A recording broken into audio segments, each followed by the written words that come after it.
pouvoir. Quand on entend ce qu'on entend, On a bien raison de penser ce qu'on pense. Ouais, moi je suis parano. Tous parano. Nous écoute.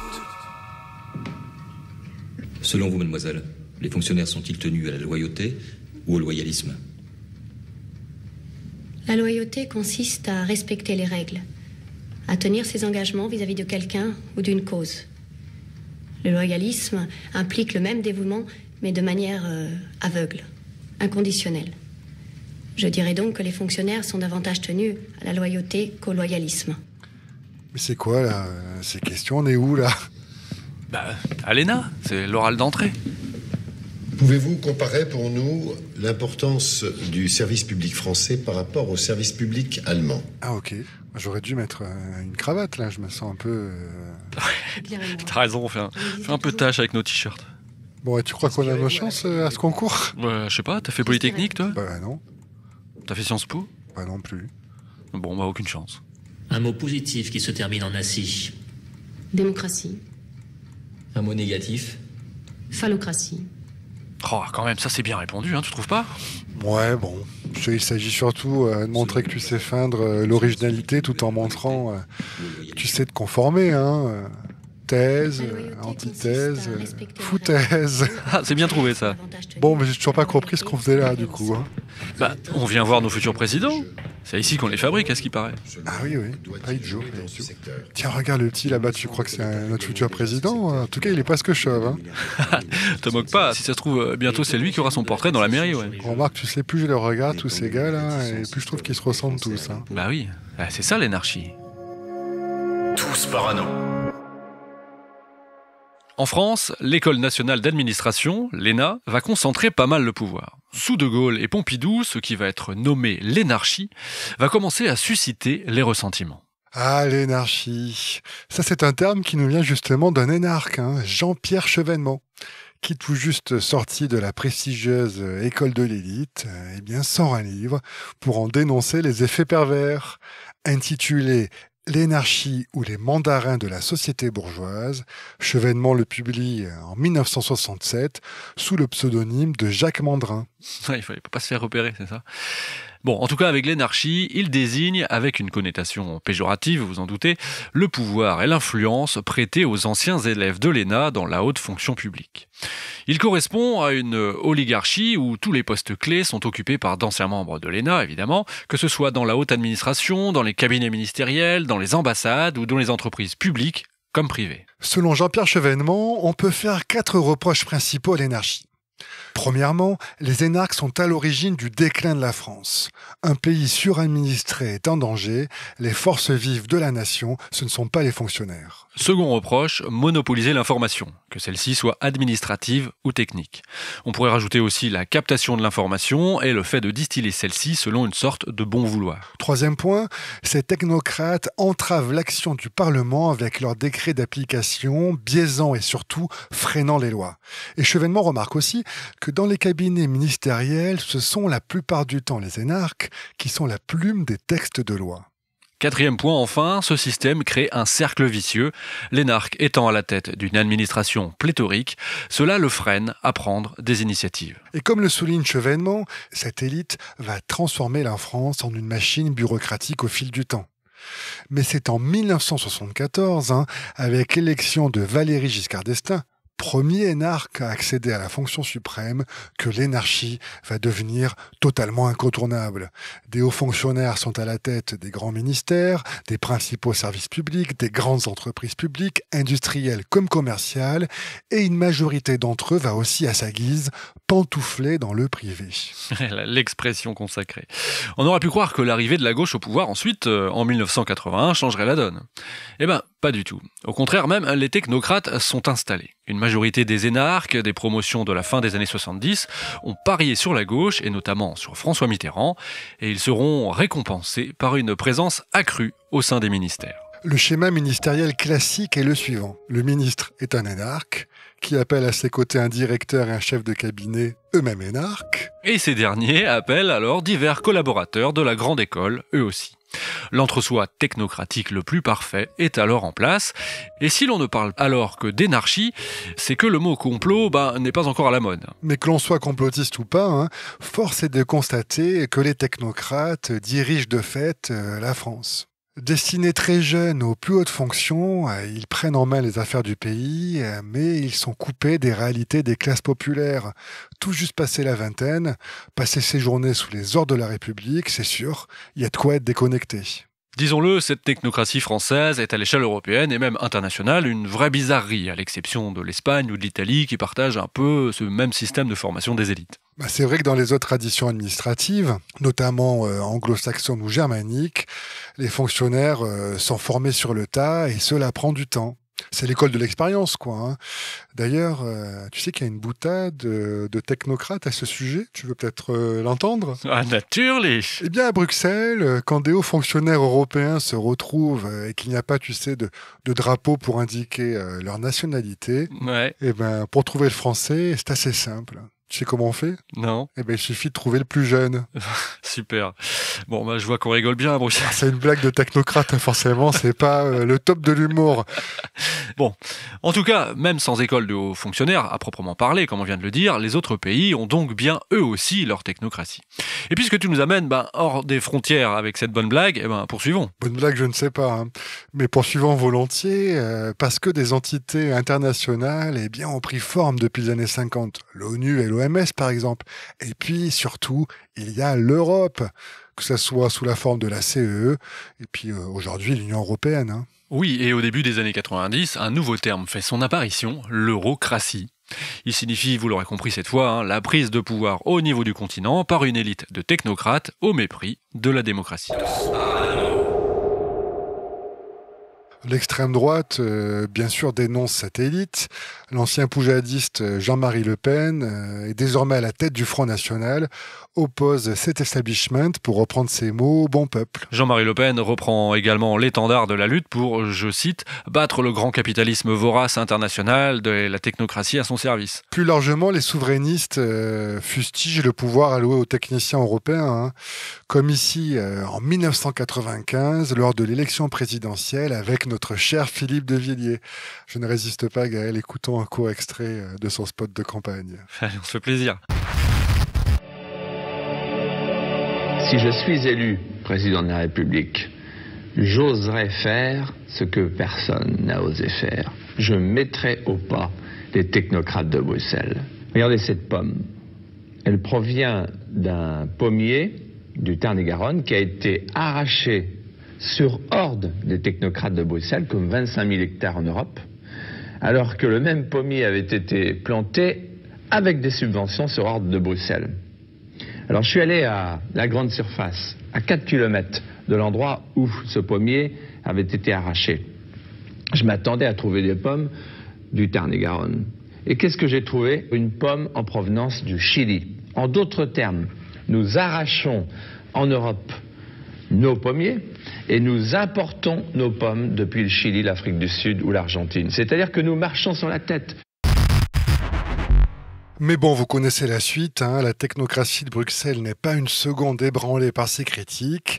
Et pour bien comprendre sur quoi s'appuie l'idée d'une conspiration des technocrates, nous devons poursuivre cet état des lieux de leur influence, car en France, le ballet des techniciens de l'ENA continue. Eh ben oui, l'arrivée de Jacques Chirac en 1995 à la présidence ne va rien changer, notamment car il est énarque lui-même, et puis qu'il nomme d'abord comme Premier ministre Alain Juppé, puis Lionel Jospin, encore 2 énarques. Et lorsque Nicolas Sarkozy est élu en 2007, c'est un avocat qui est consacré. Le second de la Ve République après François Mitterrand. Le nouveau chef de l'État, en tout cas, a des intentions réformistes, mais assez vite, un certain nombre de ces réformes vont être ralenties, voire inexécutées, dit-on, par la pesanteur de l'administration.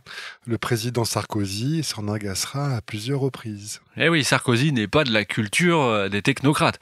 Et dès son arrivée au pouvoir, il va vouloir installer des hommes à ses ordres. Je cite Sarko, « Ce n'est pas possible d'avoir un combat d'arrière-garde dans l'administration centrale qui ne ne partage pas les avis de la majorité présidentielle. Vous ne pouvez pas avoir un directeur du budget qui ne partage pas la politique fiscale de la France. Vous ne pouvez pas avoir un directeur du Trésor qui n'est pas convaincu par la politique économique de la France. Vous ne pouvez pas avoir un directeur des affaires judiciaires qui n'est pas convaincu de la politique pénale de la France, bon sang. Tu fais bien, Sarko. Mais je ne résiste pas à écouter quand même l'original parce que apparemment on dirait qu'il fait du stand-up.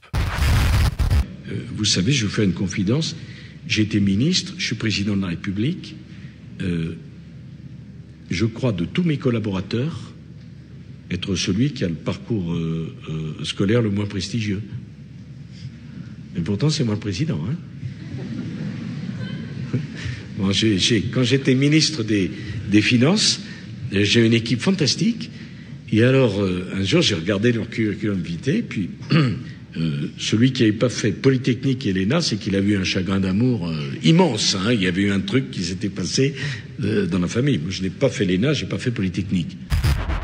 Sarkozy qui dit volontiers avoir peu d'amis énarques.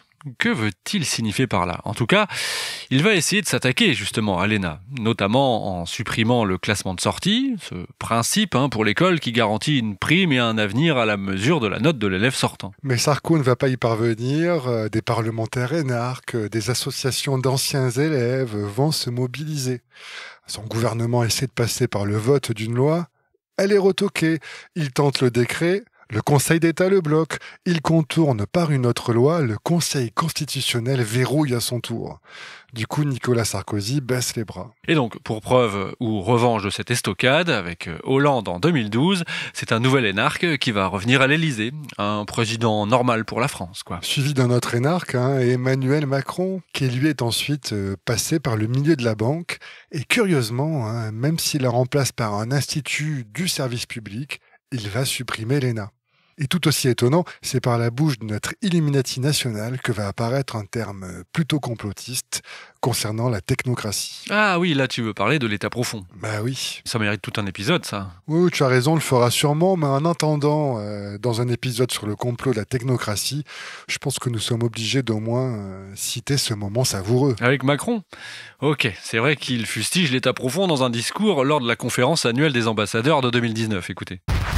Alors je sais que nous avons, nous aussi, un État profond. Et donc parfois le président de la République dit des choses, se déplace et dit quelque chose, puis la tendance collective pourrait être de dire « il a dit ça, mais enfin nous on connaît la vérité, on va continuer comme on a toujours fait ». Je ne saurais vous recommander de ne pas suivre cette voie. D'abord parce qu'elle est collectivement inefficace, puisqu'elle décrédibilise la parole du président de la République et par voie de conséquence, elle décrédibilise la parole de celles et ceux qui les représentent. Mais surtout, elle nous enlève de la capacité à faire. Effet waouh dans le public de diplomates et d'ambassadeurs. Alors il n'est pas n'importe où.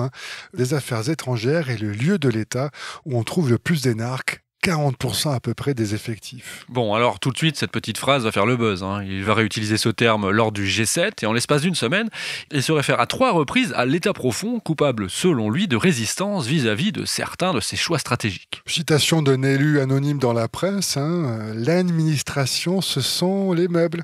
La politique, c'est la poussière. Les gouvernements et les élus passent, mais l'administration, elle reste. Et parfois, quand le président demande à ce que le mur soit peint en blanc, et bien derrière, il est peint en beige. Tous parano. L'État profond, on le compare au Deep State, contre lequel le président américain Donald Trump disait devoir lutter pour sauver la démocratie. Bon, Deep State, État profond, tu peux nous dire ce que c'est en résumé ? Eh bien, même s'il y a des subtilités entre les États-Unis et la France, on peut considérer, en gros, que ce sont les hauts fonctionnaires non élus qui vont, pour certains, être en place durant plus de 40 ans et qui succombent à la tentation de se substituer aux politiques qui ne font eux que passer. L'État profond, c'est la capacité de freiner des décisions, de réorienter des mesures ou des textes, bref, de tenir un peu les rênes du pouvoir, quoi. En tout cas, c'est assez cocasse de voir le complotisme dans la bouche de chefs d'État comme ça. Et l'État profond va faire pas mal couler d'encre. Cette caste d'aristocrates qui œuvrent dans l'ombre pour leur seul intérêt, qu'il soit financier ou pour le pouvoir lui-même, va être le thème d'enquêtes multiples. Oui, citons par exemple la revue Front Populaire de Michel Onfray, qui fait de cette expression sa une même, associée à une liste de noms parmi lesquels on retrouve Jacques Sapir, Pierre-André Taguet, Philippe Douste-Blazy ou encore Didier Raoult, avec sous-titre sur cette une, Le vrai pouvoir à abattre. Citons aussi Paul-Antoine Martin et son livre intitulé Le clan des seigneurs. Alors lui, c'est un ingénieur central Supélec. Il a évolué dans un environnement industriel qui va de la multinationale anglo-saxonne à l'établissement public français.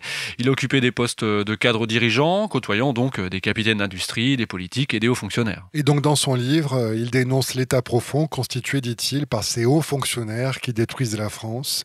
Écoutons-le. Ils ont énormément de pouvoir. C'est eux qui ont le pouvoir de mettre en œuvre les grandes politiques du gouvernement. On peut dire qu'ils détiennent le pouvoir, on peut même dire qu'ils se sont accaparés l'État. Le phénomène de caste est quelque chose d'extrêmement fort, c'est-à-dire que vous faites partie d'un groupe qui est fermé, qui bénéficie de privilèges exorbitants et qui considère tous ceux qui ne sont pas du groupe comme des étrangers. Ils n'ont plus de prise sur le réel. Et c'est ça que j'ai vraiment vu et qu'on voit au niveau du pays, au plus haut niveau. Quand il n'y a plus de prise sur le réel, comment je donne l'impression que je dirige ? Eh bien, je dirige par le mensonge, la manipulation, que la caste a la responsabilité de l'ensemble de ce désastre. Les gens ont une véritable défiance pour toute cette population de hauts fonctionnaires et de politiques. Il n'y a plus de démocratie, il n'y a plus que le chaos. Vous l'aurez compris, pour Paul-Antoine Martin, la médiocrité de cette élite qu'il a côtoyée et qui compose les hautes fonctions publiques est en train de mener la France à la catastrophe, dans l'impunité la plus totale et pour son seul profit. Alors je ne sais pas si c'est ça qui a amené le président Macron à fustiger l'État profond et à fermer l'ENA, mais il semble que pour notre Illuminati national, la technocratie, ce n'est pas forcément mauvais. Ce qu'il veut pas, lui, c'est la technocratie nationale à la papa. Tu veux dire que ce serait qu'une posture pour Macron ? Qu'il y aurait une nouvelle technocratie, du coup, à l'œuvre ? Exactement. Et même si elle n'est pas assimilée à la technocratie telle qu'on la voit en France depuis les années 50, elle répond bien à la définition originelle de ce terme. Tu veux dire la dictature du chiffre ? Le fait de gouverner par la technique et la science ? Oui, c'est tout à fait ce qui se passe avec la nouvelle vague de technocrates qui nous vient cette fois-ci du privé et qui est tout aussi invisible pour les citoyens. Je veux parler, bien sûr, des fameux cabinets de conseil. Ah oui, Macron est assez friand de ce genre d'approche, c'est vrai. Bon, la pratique n'a pas commencé sous son quinquennat, mais il leur a ouvert, en tout cas plus grand, les portes du pouvoir. La direction du budget indique que les dépenses de conseil des ministères ont plus que doublé d'ailleurs, avec une forte accélération en 2021. Attention, plus 45%. Oui, la crise du Covid est passée par là et elle constitue un cas d'école qui illustre à merveille cette appétence pour les cabinets de conseil privés. Oui, par exemple BVA, un cabinet de conseil spécialisé en sciences du comportement, et plus spécifiquement sa Nudge Unit, a été mandaté par le gouvernement. Nudge ? Attends, c'est quoi ça ? C'est de la novlangue de néo-technocrate On doit l'expliquer, ça. Ouais, enfin, nudge, disent-ils, c'est faciliter l'adoption de nouveaux comportements. Ça vient des sciences comportementales, mais pour y voir plus clair, voici un extrait de leur vidéo, justement, d'explication qu'on trouve sur leur site. Commençons par ce simple constat. Les gens prennent des décisions irrationnelles. Et oui, c'est comme ça. Ces enseignements sont à la base du nudge, littéralement coup de pouce. En comprenant mieux les comportements humains dans leurs dimensions rationnelles et irrationnelles, le nudge permet de créer des actions plus efficaces pour modifier les comportements. Le nudge, c'est une incitation douce basée sur une connaissance fine des mécanismes décisionnels. Les pouvoirs publics ont rapidement saisi l'intérêt du nudge. C'est Obama qui a démarré, avec la création de sa Nudge Unit en 2009, suivi de près par David Cameron en 2010 et par l'Australie, la Nouvelle-Zélande et plus récemment l'Allemagne et l'Union européenne. Depuis, l'approche nudge se développe à la vitesse grand V. Notre but ? Vous faire bénéficier de la puissance de l'approche nudge pour changer efficacement les comportements.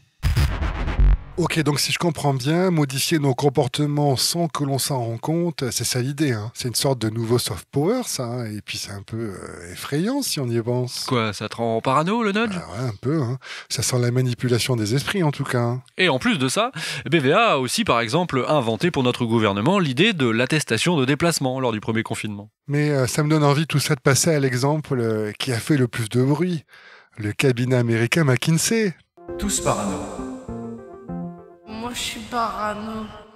McKinsey, un cabinet de conseil très réputé, fondé aux États-Unis dans les années 1920, actif dans plus de 60 pays, il génère des profits colossaux. Selon le magazine Forbes, ce cabinet, parfois surnommé la firme, a engendré 10 milliards de dollars de chiffre d'affaires à travers le monde en 2019. Sa maison mère est basée dans le Delaware, un État américain souvent décrit comme un paradis fiscal. McKinsey, c'est du lourd concernant les casseroles qui lui collent au basque. Le cabinet est mouillé dans des manipulations comptables qui ont abouti au scandale de la faillite du géant américain de l'énergie Enron. Là, nous étions en 2001. Ouais, ils sont suspectés d'avoir incité Boeing aussi à corrompre des fonctionnaires indiens pour avoir accès à des mines de titane. Également d'avoir été en partie responsable de la crise des subprimes de 2008 en conseillant aux banques de dissimuler les fameux crédits immobiliers toxiques. Le directeur général de la firme, McKinsey, a par ailleurs été condamné à 2 ans de prison en 2012 pour délit d'initié à grande échelle concernant des investissements dans la banque Goldman Sachs. Et pour finir cette liste non exhaustive, McKinsey est aussi implanté en Arabie Saoudite, où il est apparu que le cabinet a permis d'emprisonner des opposants au régime en permettant de les identifier. Mais McKinsey est aussi accusé de fraude au Maroc, de corruption en Afrique du Sud, d'avoir participé à la crise des opioïdes aux États-Unis, de détournement de fonds en Belgique. Bref, c'est une sacrée firme. Et en France, c'est plutôt de la fraude fiscale qui lui est reprochée puisqu'elle parvient à ne pas y payer d'impôts malgré donc ses forts bénéfices. Car la firme travaille aussi bien pour des grandes entreprises que pour des institutions publiques. En France, sous Sarkozy, l'État y faisait déjà appel. Mais sous la présidence d'Emmanuel Macron, la collaboration a explosé. C'est en tout cas ce qu'a démontré un rapport du Sénat de 2022. Oui, le titre de ce rapport, c'est, je cite, « Un phénomène tentaculaire, l'influence croissante des cabinets de conseil sur les politiques publiques ». Alors déjà, ça nous met un peu dans le bain. Mais dans le détail, les sénateurs, ils se sont aperçus que les dépenses des ministères en cabinet de conseil, elles ont bondi, écoute bien, de 380 millions en 2018 à près de 900 millions d'euros 3 ans plus tard. Bon là, vous avez bien compris, on n'est pas chez les complotistes, on est au Sénat. Un phénomène tentaculaire, disent-ils, que la commission d'enquête appelle donc à mieux contrôler.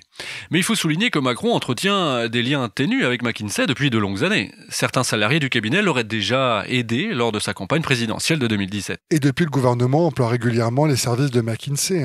Le cabinet a été particulièrement sollicité, évidemment, pendant la crise sanitaire, et il a notamment participé à l'élaboration de la logistique de la campagne de vaccination.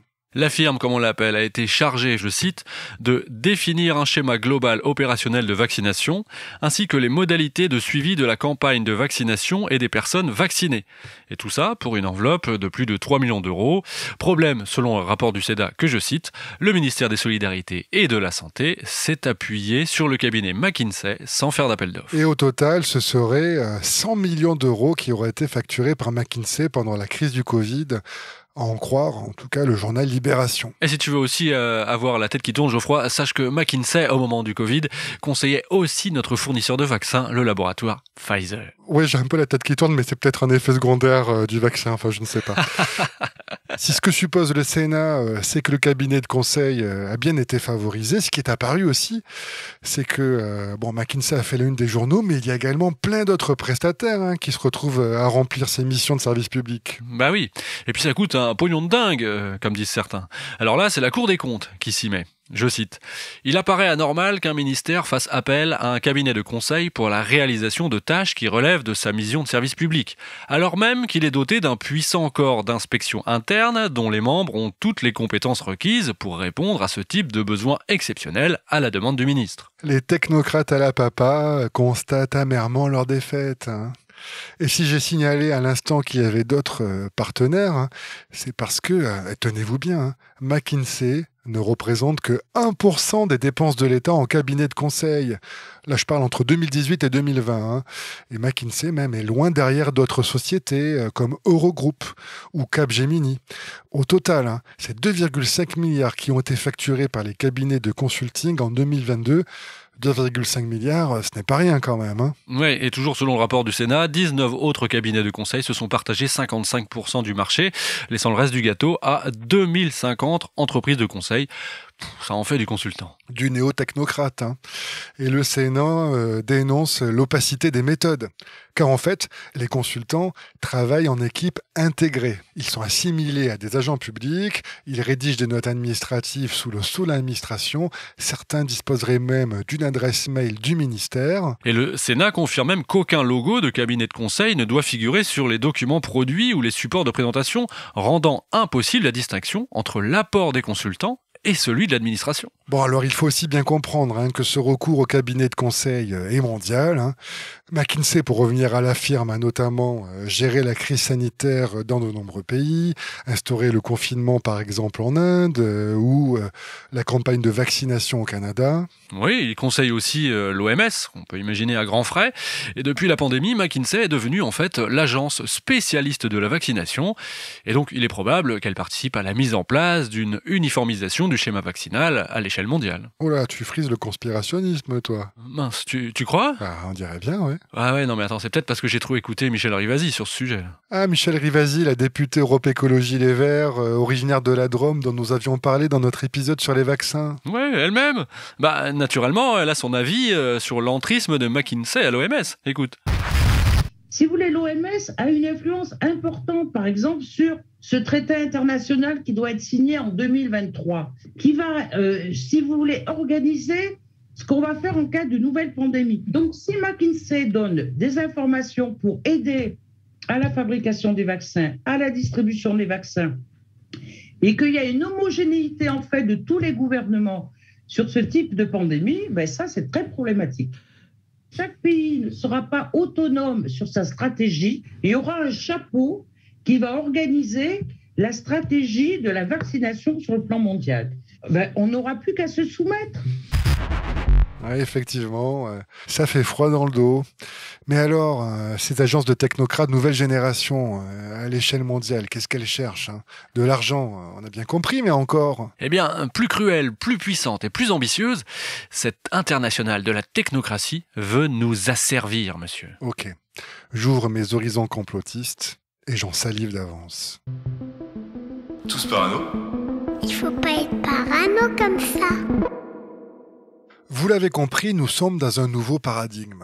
Fini les énarques pantouflards, terminé les fonctionnaires d'État qui réforment à leur avantage, le complot de la technocratie moderne mondiale prend le relais. C'est indéniable, on l'a vu, partout, les gouvernements sont accros aux conseils de cabinets privés, leurs données, leurs calculs, leurs rapports. Les nouveaux techniciens, qu'on le veuille ou non, sont en train de façonner le monde. Et chez les conspirationnistes, cela a un nom, l'instauration d'un nouvel ordre mondial. Et celui qui est le chantre de cette vision, c'est Patrick Wood. Pour lui, c'est sûr, la technocratie met en place sa toile à l'échelle mondiale pour nous asservir. Alors, Patrick Wood, qui est-il ? Eh bien, c'est un Américain d'une 60aine d'années et il est tout simplement le rédacteur en chef du site Technocracy News and Trend, que l'on pourrait traduire par Actualité et tendance de la technocratie. Patrick Wood anime de nombreuses conférences à ce sujet et il se présente comme un expert critique de premier ordre de la technocratie. Alors c'est un fervent croyant, c'est un économiste de formation, analyste financier, écrivain de profession et constitutionnaliste. Et Wood se vante d'avoir une connaissance historique approfondie des attaques modernes contre la souveraineté, les droits de propriété et les libertés individuelles. Il est l'auteur de pas mal d'ouvrages, mais pour ce qui nous intéresse, on retiendra ici son livre sorti en 2015 intitulé Technocracy Rising, The Trojan Horse of Global Transformation. En français, cela pourrait se titrer L'avènement de la technocratie, le cheval de Troie de la transformation mondiale. Et puis 3 ans plus tard, un autre bouquin, il sort Technocracy, The Hard Road to World Order. Traduction, la technocratie, la douloureuse route vers un ordre mondial. Donc pour Patrick Wood, c'est évident, un totalitarisme se met en place, nos libertés sont menacées par les technocrates qui prennent le pouvoir sous nos yeux. En gros, c'est la souveraineté qui est en danger et de telles attaques sont perpétrées depuis les années 70. Selon lui, la création de la commission trilatérale, qui est la cheville ouvrière de la globalisation économique, est l'expression la plus sournoise de cette mise en place d'un ordre technocratique. Oui, alors petite précision, la commission trilatérale, c'est une organisation privée créé dans les années 70 et qui a orchestré la globalisation économique. Oui, ses membres sont aussi bien des banquiers que des personnalités politiques, les fondateurs de Bilderberg. On peut citer des noms fameux tels que Rockefeller ou Kissinger, et puis pour la France, Raymond Barre. Et elle se nomme Commission trilatérale car c'est un triangle entre l'Amérique du Nord, l'Europe et quelques pays d'Asie. Et donc ce que nous dit Patrick Wood, c'est que c'est dans de tels groupes que tout est planifié. D'abord, les technocrates ont façonné une économie mondiale dérégulée et ensuite, les ingénieurs et autres techniciens de la science prennent le relais pour nous imposer de nouvelles règles de vie à l'échelle de la planète. Selon Wood, la mise en œuvre de politiques de l'ONU telles que l'Agenda 21 en est le parfait exemple. L'Agenda 21, ou Action 21 en français, c'est le programme d'action pour le développement durable au XXIe siècle. Il a été adopté lors du sommet de la Terre de Rio en 1992. Ce texte dit, je cite son préambule, « Aborder les problèmes urgents d'aujourd'hui et chercher aussi à préparer le monde aux tâches qui l'attendent au cours du siècle prochain. » L'agenda 21 a été suivi par l'agenda 2030.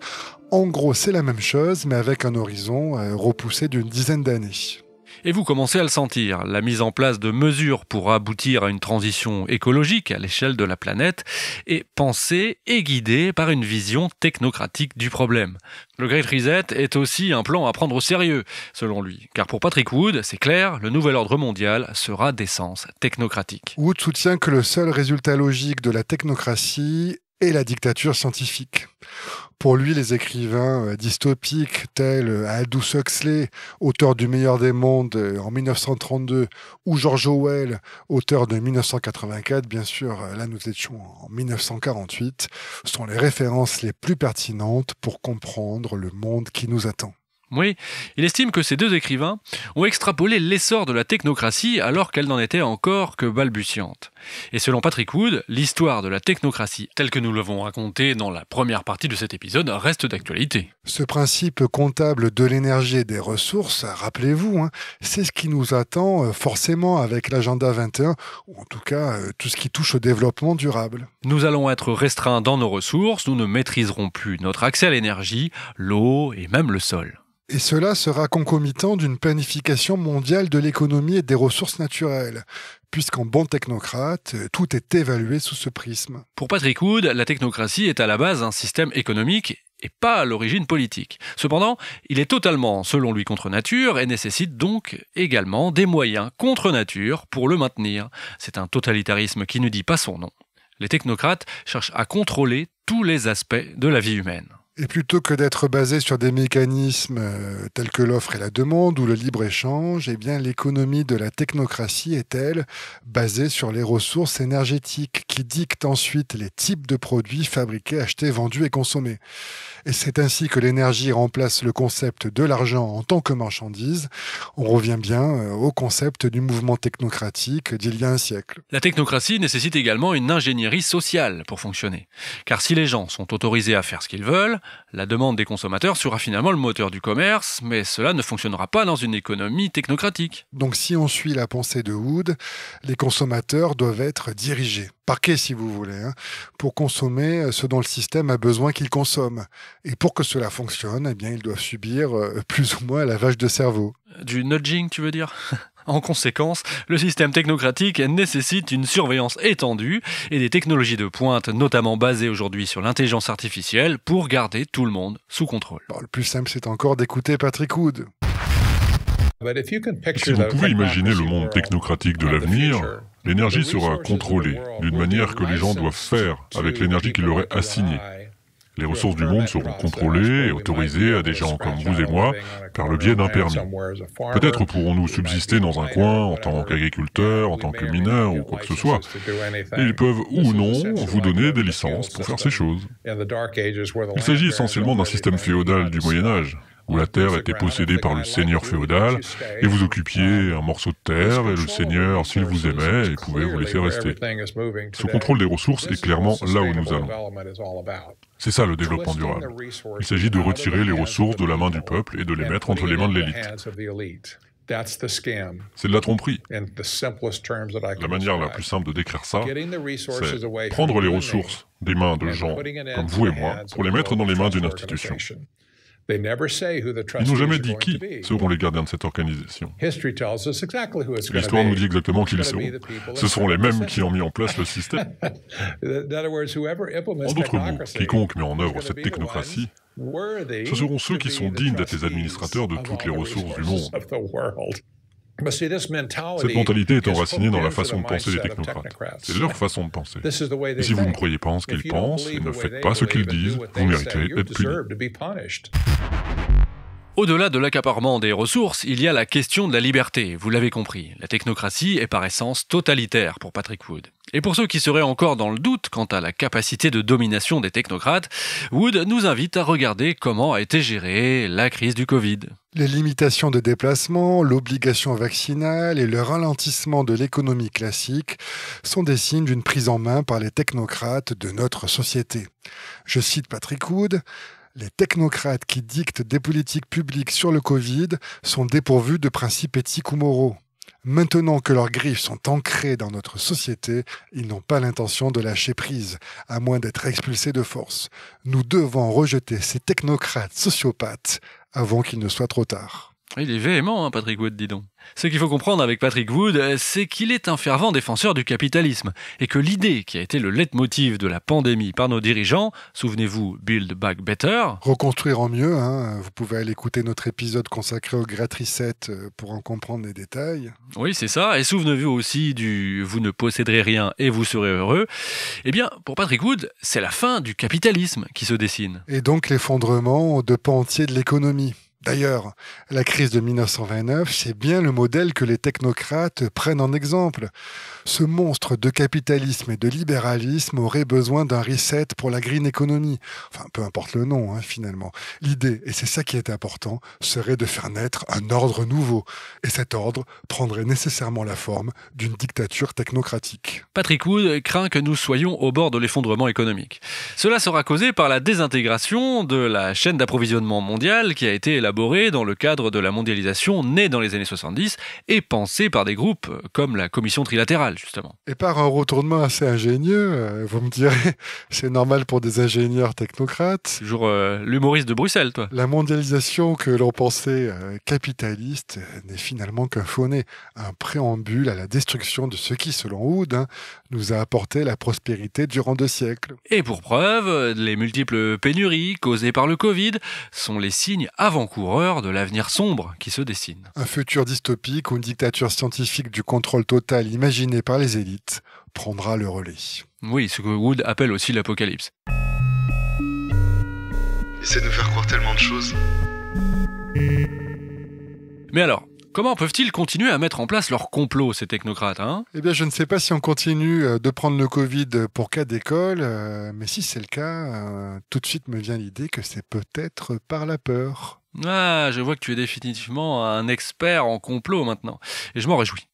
Eh oui, voilà comment les technocrates vont pouvoir nous asservir, puisque c'est même nous qui allons leur demander quoi faire face au danger. Et pour parler de la gouvernance par la peur, nous devons faire appel à un universitaire belge dont c'est la spécialité, j'ai nommé Matthias Desmet. Ouais, Matthias Desmet, il est professeur de psychologie clinique à l'université de Gand, en Belgique, et il est présenté comme le principal expert mondial de la psychologie des foules, et plus particulièrement du phénomène connu sous le nom de formation de masse. Ah oui, alors ça c'est très spécifique à la psychologie sociale ce terme. Pour résumer, c'est l'état hypnotique qui se produit lorsque les gens sont isolés les uns des autres et affectés par une anxiété omniprésente. On pense tout de suite à la pandémie du Covid dans ces cas-là. Encore une fois, un cas d'école pour tout bon parano. Nous sommes gâtés. Et donc, Matthias Desmet, lui aussi, pense que le monde est en train de faire face à l'établissement d'une nouvelle forme de totalitarisme, apparue au cours des 2 dernières décennies et stimulée justement par la formation de masse pendant la pandémie. La peur a été fortement alimentée par les médias, considère Desmet, et tout le monde d'ailleurs a été uni par cette peur de la maladie. C'est ainsi qu'il parle d'hypnose vaccinale de masse. Oui, il considère que ça n'a fait que reproduire un mécanisme aussi vieux que l'humanité. Pensez par exemple aux chasses aux sorcières ou aux croisades médiévales qui savaient concentrer la phobie collective. Et bien là, tout comme dans l'hypnose, on se focalise sur un seul point particulier. Et pour lui, l'impossibilité de faire émerger une voix dissidente dans un contexte tel doit nous alerter. Mathias Desmet dit ainsi, je le cite, « C'est comme si toute l'incertitude disparaissait sous un discours collectif qui ne doit plus être remis en question. Et cela conduit à cette fameuse intolérance aux voix dissidentes. Dans quelle mesure ce totalitarisme réussira à détruire tous ceux qui ne veulent pas le suivre ? Eh bien, cela dépendra de ce que feront ces gens, ceux qui ne sont pas sous l'emprise. » Écoutons Mathias Desmet. Personne ne va sentir l'émergence du totalitarisme. Cela commence avec des gants de velours. C'est ce dont Hannah Arendt nous prévenait déjà en 1951, quand elle disait « Nous avons vu le totalitarisme fasciste, nous avons vu le totalitarisme communiste, mais très bientôt nous serons les témoins d'un nouveau totalitarisme qui ne sera pas mené par des chefs de gang comme Staline ou Hitler, mais par d'ennuyeux bureaucrates et technocrates. » Et c'est ce qui est sur le point d'arriver, je pense. Vous le voyez comment les droits démocratiques disparaissent, comment une certaine idéologie est imposée à la société. Une idéologie colorée de récits qui est fanatiquement écoutée par une certaine part de la population, ou au minimum, la population se comporte comme si le récit était vrai et accepte que nos droits civiques soient suspendus. Nous nous dirigeons vers un nouveau totalitarisme qui va détruire tous ceux qui ne le veulent pas, ceux qui ne l'acceptent pas. Et donc pour Mathias Desmet, ces technocrates nous imposeront toujours plus de contrôle. Nous l'accepterons car cela nous apparaîtra comme la réponse la plus pertinente à notre anxiété. Ou comment la technocratie se joue de nos peurs. Alors je le cite encore une dernière fois. Ce que nous voyons au cours des dernières décennies, c'est l'émergence d'une idéologie technocratique, de la croyance que les problèmes de la société, que les choses qui créent notre anxiété, telles que le terrorisme, le changement climatique, le coronavirus, doivent être contrôlés ou qu'on devrait les combattre en les contrôlant à l'aide de la technologie. Ah, bah voilà un glissement intéressant. Donc les technocrates, évidemment technophiles, nous préparent un avenir, une société où la technologie sera centrale. Mieux que ça, ils nous poussent vers le transhumanisme, la biotechnologie. En bref, la fusion entre l'homme et la machine. Le projet ultime des technocrates serait l'avènement d'une nouvelle humanité augmentée, mais évidemment, pas pour tout le monde, vous vous en doutez. Bah oui, pendant que certains verront leur capacité intellectuelle ou physique décuplée en s'hybridant avec la robotique et l'intelligence artificielle, et bien d'autres devront trimer. On peut imaginer le tableau. C'est terrifiant tout ça. Ils n'ont pas de cœur, décidément, ces technocrates. Si la psychologie du technocrate, justement, t'intéresse, oui. Il y a sur le site Technocracy News toute une interprétation de leur comportement. Mais qu'ils se croient être les gentils ou les méchants, eh bien leur soif de contrôle total est une expression pathologique et anxiogène. Ils ne supportent pas d'être dépendants du libre arbitre des autres et ils aspirent donc à nous écraser. Ça aussi c'est vertigineux. Que dire après ça qu'on regretterait presque la technocratie à la papa. Ouais, de quoi nous rendre tous parano.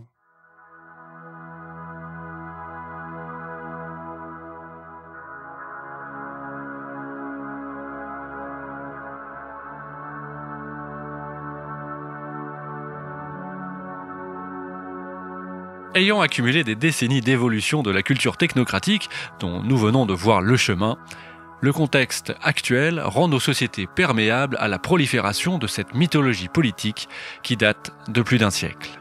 Dans les démocraties occidentales, les techniciens sont de plus en plus nombreux dans les personnels des gouvernements et les assemblées législatives, en raison du plus grand nombre de thèmes sur lesquels les élus doivent légiférer et surtout sur leur complexité croissante. Mécanismes économiques, juridiques, connaissances scientifiques, les questions de mondialisation, de terrorisme, d'économie et d'emploi, de pression migratoire, d'énergie et d'environnement induisent effectivement un recours aux experts et de fait une technocratisation des collectivités locales, de l'État et de l'Europe. Par ailleurs, les citoyens reprochent aux décideurs une certaine absence de vision à long terme. Les gouvernants donnent l'impression d'avoir perdu prise sur les réalités et de ne plus être en capacité d'agir sur les évolutions qui se jouent à l'échelle mondiale. En France, on aime les technocrates. De Mitterrand à Hollande, le nombre de hauts fonctionnaires a augmenté de 40%. On recense plus de 25 000 très hauts fonctionnaires actuellement dans notre pays. Les complotistes y voient la mainmise d'un État profond. Leur inquiétude est même relayée ouvertement par le président. Mais quel est leur véritable pouvoir? Quelle est leur vision de la société? Voilà des questions auxquelles il est difficile de répondre, car les technocrates ne sont comptables d'aucun bilan devant les citoyens. La technocratie moderne, des cabinets de consulting, fait maintenant fortune. Ces sociétés internationales ont infiltré nos démocraties. Leur présence alimente un questionnement légitime sur le fonctionnement de nos institutions. Et ainsi, le modèle de l'État-nation est progressivement bousculé par une technocratie mondiale composée d'un consortium non élu de chefs de file de l'industrie, d'oligarques de banques centrales et d'institutions financières privées qui tentent de restructurer la gouvernance mondiale. Le technocrate, qu'il soit souverainiste ou internationaliste, reste membre d'une caste qui agit dans l'ombre et alimente le mythe d'un pouvoir dissimulé.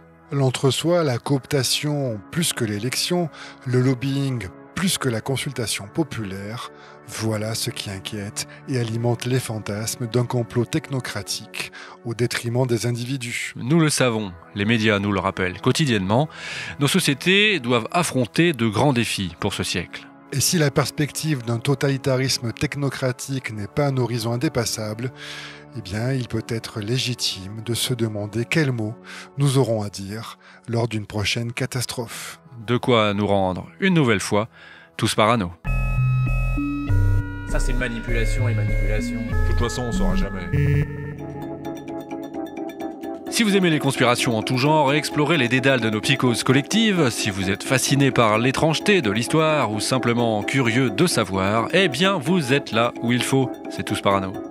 Comme tous les paranos, on sait qu'on est suivi et écouté, mais peut-être pas assez. Alors, abonnez-vous au podcast, likez, partagez, bref, conspirez pour faire de tous parano le vade-mecum de la complosphère, à emporter partout. Bon, enfin, peut-être pas partout, hein. Faut quand même faire attention, on n'est jamais assez parano. Ah oui, t'as raison, on nous écoute. Et d'ailleurs, qu'est-ce qu'on écoute? Eh bien, on va s'écouter un morceau qui débouche les oreilles, avec No One is Innocent. Ah, toute notre jeunesse, ça. Oui, mais là, pas trop, parce que la chanson en question, elle date de 2021. Oh, et alors, ils se sont penchés sur le cas des technocrates? Eh ben, on pourrait dire ça, oui, avec la chanson qu'on vous propose, La Caste. Ça vient de la même école, c'est ça? Oui, ça c'est le refrain.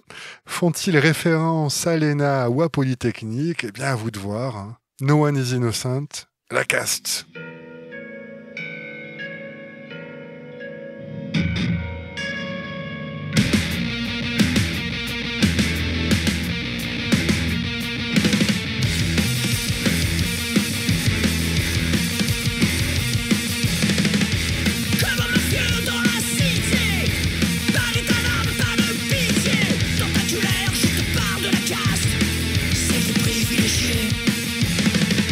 Mépris du peuple de sa labeur.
es-tu veut bien croire? Qui veut bien croire? Qui veut bien croire? Qui veut bien croire? Mais qui es-tu veut bien croire? Qui veut bien croire? Qui veut bien croire? Qui veut bien croire? Oh mais oh, c'est pas fini de dire un ramassis de conneries, vous allez voir, je vais me faire bouffer ma cravate.